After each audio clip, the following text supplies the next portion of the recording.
Okay, guys, we are all about point slope form today. We're going to go over two types of problems. If you're asked to write an equation in point slope form given a point and a slope, or also if you are given 2 points, we're going to do an example of each.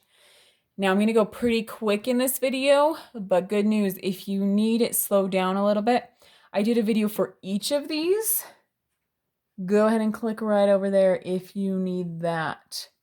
Otherwise, let's get going here.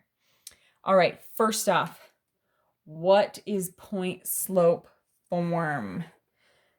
They've given us, there's a line that goes through this point and has this slope. They want to know the equation of it, and they've asked us to give them that equation in point slope form.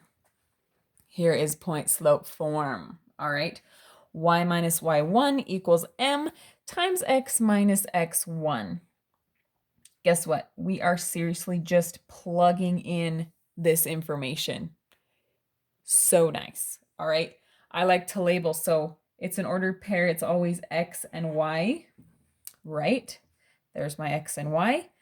M is my slope, which goes right there. Okay. So we are just plugging this in. Y minus y1, which is a -3. Make sure you get both those negatives in there. Equals m, which is 3, times x minus x1, which is 2. Okay, we would be done, except we don't really like a double negative in our answer. So when we take away a negative, that is positive, right? So I can rewrite this as y plus 3 equals 3 times x minus 2. And guess what? That's my answer. Not too bad, right?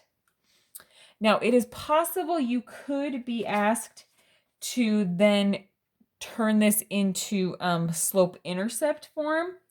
This is slope-intercept form. You probably remember it. It's my favorite.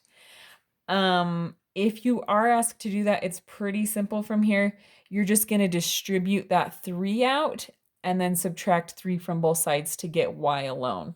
Okay. If you need a little video tutorial on that, I am so nice. Guess what? Click over there. You're welcome.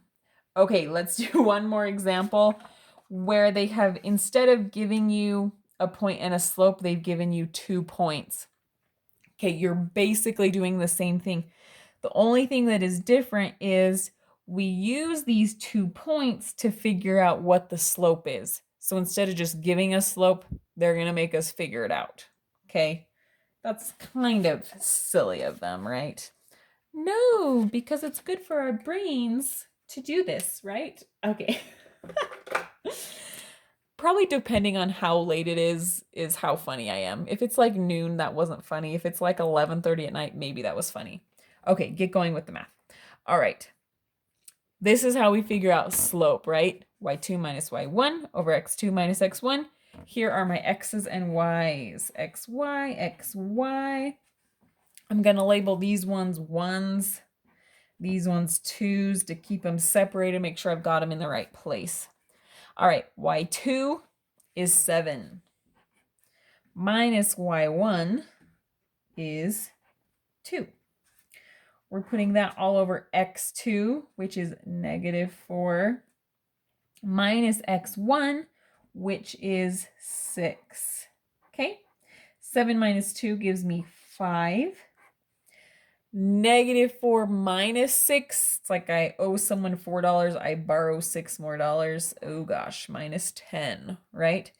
This simplifies down to -1/2 if I divide by 5 on the top and the bottom. Okay, this is m. This is my slope. So guess what? Now I have a point and a slope for point slope form. And now it's just like above where I'm just plugging things in.